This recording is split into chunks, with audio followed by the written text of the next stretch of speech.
మేడారం సమ్మక్క సారక్క జాతర నేపథ్యంలో మనం చూసుకున్నట్టయితే 108 అంబులెన్స్లు కూడా అధికంగా ఉన్నాయి. అటు భక్తులకి ఎటువంటి అనారోగ్య సమస్య వచ్చినప్పటికీ, ఎటువంటి సమస్య వచ్చినా కానీ వెంటనే వైద్య చికిత్స అందించడానికి వైద్య బృందం కూడా పూర్తిగా అందుబాటులో ఉంటుంది. మరి దీనికి సంబంధించి ప్రస్తుతం మాట్లాడడానికి మనతో పాటు సిబ్బంది ఉన్నారు. వాళ్ళని అడిగి మరిన్ని విషయాలు తెలుసుకుందాం. చెప్పండి, ఎట్లా అంటే ఏమేమి కేసెస్ చూస్తున్నారు? మీరు వచ్చినప్పటి నుంచి ఎన్ని కేసులు వచ్చాయి? మేడం మేము నిన్నటి నుంచి స్పెషల్ ఆపరేషన్స్ కింద మొత్తం 30 పైచీలకు 108 అంబులెన్స్లు మరియు క్రౌడ్ ఎక్కువ ఉండడం వల్ల ఈ అంబులెన్స్ వెళ్ళేలోగానే కొద్దిగా వెళ్ళడం లేట్ అవుతుంది కాబట్టి ముందుగానే బైక్ అంబులెన్స్ వెళ్ళి వాళ్ళు ఫస్ట్ ఎయిడ్ ఇవ్వడానికి బైక్ అంబులెన్స్లు కూడా ఇక్కడ పెట్టడం జరిగింది.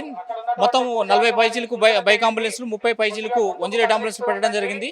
నిన్నటి నుంచి మేము ఇక్కడ సర్వీస్ అందిస్తున్నామండి. ఈ చూసినట్టయితే ఎక్కువగా మాకు ఈ వామిటింగ్స్, మోషన్స్, అదే కొట్లాట కేసులు, అదేవిధంగా రోడ్ యాక్సిడెంట్ కేసులు ఇవన్నీ వస్తున్నవి. మేము అక్కడికి మాకు ఇన్ఫర్మేషన్ ఇక్కడ సిగ్నల్స్ ప్రాబ్లం ఉండడం వల్ల వాకీ టాక్లలో ఇన్ఫర్మేషన్ వస్తుంది. ఇన్ఫర్మేషన్ రాగానే ఫస్ట్గా బైక్ అంబులెన్స్ వెళ్తుంది అక్కడికి. బైక్ వాళ్ళు అక్కడ ఫస్ట్ ఎయిడ్ చేసి ఇంకా ఫర్దర్గా మళ్ళీ ఇక్కడ మెడికల్ క్యాంప్ హాస్పిటల్ ఉంది. ఇక్కడ జాతరకు సంబంధించి ఇక్కడ స్పెషల్ హాస్పిటల్ పెట్టారు. ఈ హాస్పిటల్కి 4-wheel అంబులెన్స్లో ఫస్ట్ ఎయిడ్ చేసుకుంటూ వాళ్ళకి ఏమైనా ఆక్సిజన్ అవసరమైనా, వాళ్ళకి ఇంకేమైనా ఫస్ట్ ఎయిడ్ ట్రీట్మెంట్ అవసరం ఉంటే మేము తీసుకొచ్చి ఇక్కడ అడ్మిట్ చేస్తుంటామండి. వైద్య చికిత్స అందించడంలో భాగంగా ఇతర శాఖలతో ఎట్లా సమన్వయం చేసుకుంటున్నారు? పోలీస్ శాఖ వారితో కానీ పెద్ద పెద్ద కేసులు అయినప్పుడు ఈ క్రౌడ్ లో ఎలా మేనేజ్ చేయగలుగుతున్నారు? వారిని సురక్షిత ప్రాంతాలకు చేర్చడానికి, మెరుగైన వైద్యం అందించడానికి మెరుగైన వైద్యం కోసం పోలీసు వాళ్ళు కూడా మాకు బాగా సహకరిస్తున్నారండి. స్పెషల్గా ట్రాఫిక్ క్లియర్ చేయడం కానీ, క్రౌడ్ని జరపడానికి కానీ మాకు పోలీసు వాళ్ళు బాగా సహకరిస్తున్నారండి. మేము ఇక్కడికి తీసుకొస్తాము. ఇక్కడ నుంచి ములుగు హాస్పిటల్, ఇక్కడ మన మేడారం హాస్పిటల్లో అడ్మిట్ చేస్తాము. ఇంకా ఏదైనా ఫర్దర్ ఎమర్జెన్సీ ఉంటే ఇక్కడ నుంచి ములుగు జనరల్ హాస్పిటల్ షిఫ్ట్ చేయడానికి కూడా మాకు అంబులెన్స్లు ఉన్నాయండి. అక్కడ కూడా కాకపోతే ఇంకా వరంగల్ హాస్పిటల్ తీసుకోవడానికి కూడా మా సర్వీస్ పనిచేస్తుందండి. ఇప్పుడు మొత్తంగా ఎన్ని అంబులెన్స్ అవైలబుల్ గా ఉన్నాయంటారండి అందుబాటులో?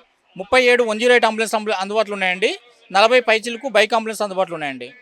అంటే కొంచెం ఎండ కూడా ఎక్కువగా ఉంది కాబట్టి, మార్నింగ్ చలి, మధ్యాహ్నం ఎండ బాగా తీవ్రంగా ఉంది కాబట్టి భక్తులకి ఏం సూచనలు ఇస్తారు?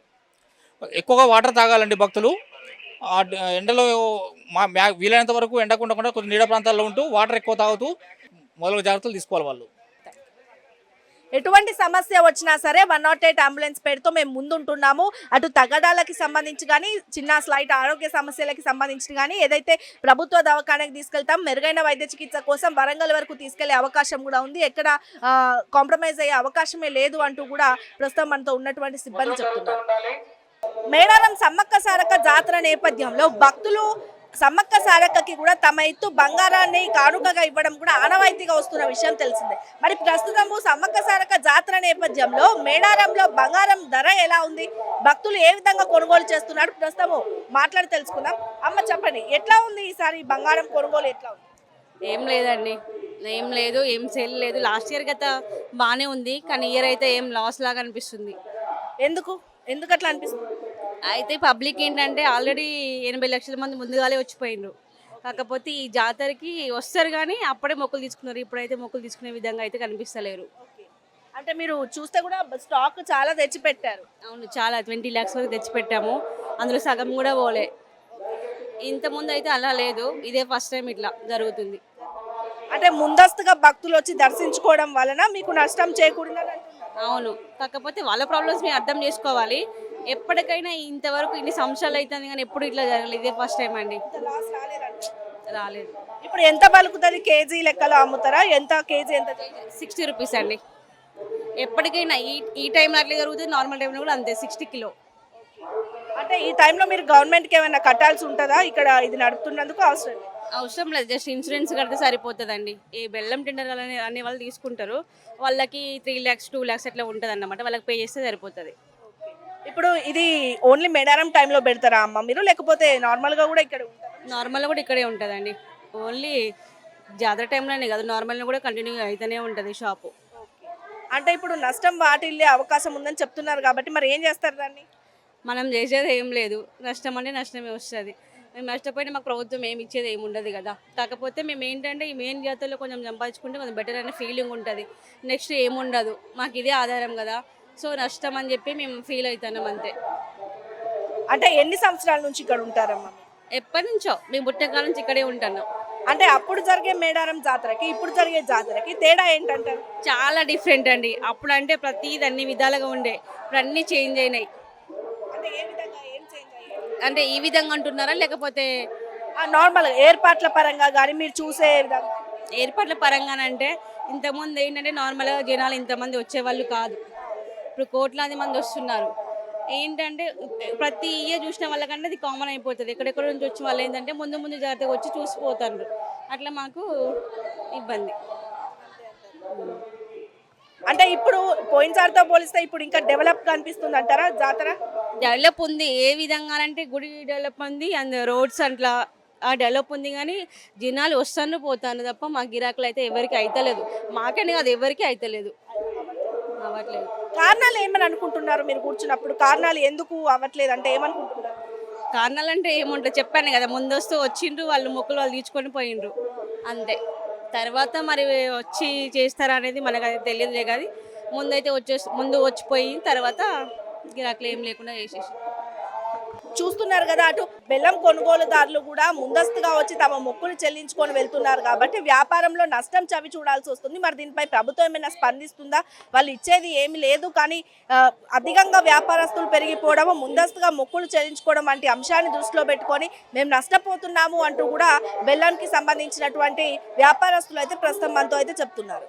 మరొక వైపు చూసుకున్నట్టయితే ఈసారి మేడారం సమ్మక్క సారక్క జాతరలో ఆదివాసీ సంస్కృతి తెలియజేసే విధంగా కొన్ని చిత్రాలు కూడా ఇక్కడ ప్రదర్శించడం అయితే జరిగింది. ప్రస్తుతం మనం చూస్తున్నట్టయితే సమ్మక్క సారక్క జాతర అనేది ముఖ్యంగా ఆదివాసీ తెగకు సంబంధించినటువంటి ఒక జాతర. పూర్వం కాకతీయ రాజులతో సమ్మక్క తల్లి ఎంతో పోరాడి వారిని అణిచివేసే ప్రయత్నం చేసి వీరమరణం పొందిన నేపథ్యంలో ఆమెను స్మరించుకుంటూ కూడా సమ్మక్క సారక్క జాతర జరుపుకుంటారు అని కూడా చెప్తారు చరిత్ర గురించి.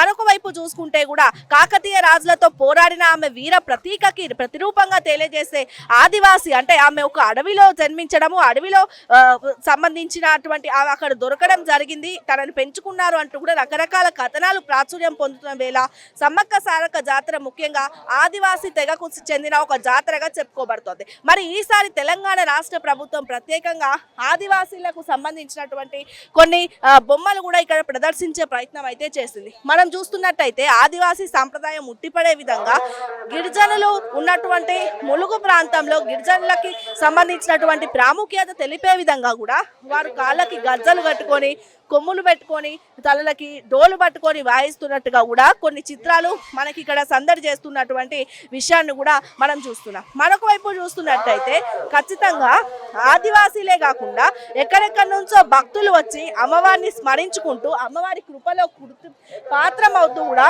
ఎంతో ఆనంద పరవశాన్ని పొందుతూ ఉంటారు. ముఖ్యంగా సమ్మక్క సారక్కకి సంబంధించినటువంటి జాతర ఆదివాసీ తెగకి సంబంధించినటువంటి జాతరగా చెప్పుకుంటాం కాబట్టి, ఆమె జన్మించబడిందే అడవిలో కాబట్టి ఆదివాసీ జాతరగా చెప్పుకుంటాం కాబట్టి దీనికి సంబంధించినటువంటి చిత్రాలను కూడా మనం విజువల్స్ లో క్లియర్ గా చూడొచ్చు. ఆదివాసీ సంప్రదాయం ఉట్టిపడే విధంగా కూడా శిల్పాలు తయారు చేసి ఇక్కడ పెట్టడము, నిజంగానే జాతరకి వచ్చేటటువంటి భక్తులు కూడా వాటిని చూస్తూ పరవశించిపోవడము మొత్తానికైతే తెలంగాణ రాష్ట్ర ప్రభుత్వం ఎంతో బాగా దీనికి సంబంధించినటువంటి ఏర్పాట్లు చేసుకుందనే చెప్పాలి. మరొక వైపు ఇప్పుడు చిత్రంలో చూసినట్టయితే ఏదైతే సమ్మక్క సారక్క గద్దలకు సంబంధించినటువంటి చిత్రం, నృత్యం చేస్తున్నటువంటి చిత్రం కూడా చూస్తున్నాం. అంటే ఈ సమ్మక్క సారక్క జాతరకి సంబంధించి రాష్ట్ర ప్రభుత్వం ఏ విధంగా చర్య తీసుకుంది అనేది కూడా అర్థమవుతుంది. అటు మరొక వైపు చూసుకుంటే కూడా సమ్మక్క సారక్క జాతరను కూడా భారీగా పోలీసు బందోబస్తు మధ్య జరుపుతున్నారు పోలీసులు. మనం చూస్తే డ్రోన్ కెమెరాలు మనం విజువల్స్ లో క్లియర్ గా చూడొచ్చు. దాదాపు వేలల్లో ఇటువంటి కెమెరాలు పెట్టి జాతరని కూడా డ్రోన్ కెమెరాలలో బంధించే ప్రయత్నం అయితే చేస్తున్నారు. మొట్టమొదటిసారిగా ఏఐ టెక్నాలజీని ఉపయోగించుకొని కూడా ఏఐ టెక్నాలజీ సహాయంతో కూడా దొంగతనాలు జరగకుండా, ఎవరికి ఎటువంటి హాని జరగకుండా భద్రతా చర్యలు చేపడుతున్నారు పోలీసులు. ప్రస్తుతము సానలమ్మని గద్దెలపైకి తీసుకువెళ్ళేటటువంటి దృశ్యము ఈరోజు సాయంత్రం జరగనుంది కాబట్టి పూజార్ల సమక్షంలో సమ్మక్క సారక్క జాతర ఎంత వైభవంగా జరుగుతుందనేది మనం చూస్తున్నాం. అటు చూస్తే కూడా అటు భారీగా భక్తులని కంట్రోల్ చేసే విధంగా భారీగా సారక్కల్ని గద్దెలకి తీసుకువెళ్ళేటటువంటి ఒక ప్రాసెస్ లో కూడా పోలీసులు భారీ బందోబస్తు ఏర్పాటు చేసి ఎటువంటి అవాంఛనీయ సంఘటనలు జరగకుండా, తొక్కిసలాట జరగకుండా ముందస్తు చర్యలు చేపడుతున్నటువంటి విజువల్స్ ని కూడా మనం క్లియర్ గా వలయం టీవీ స్క్రీన్ మీద చూడొచ్చు.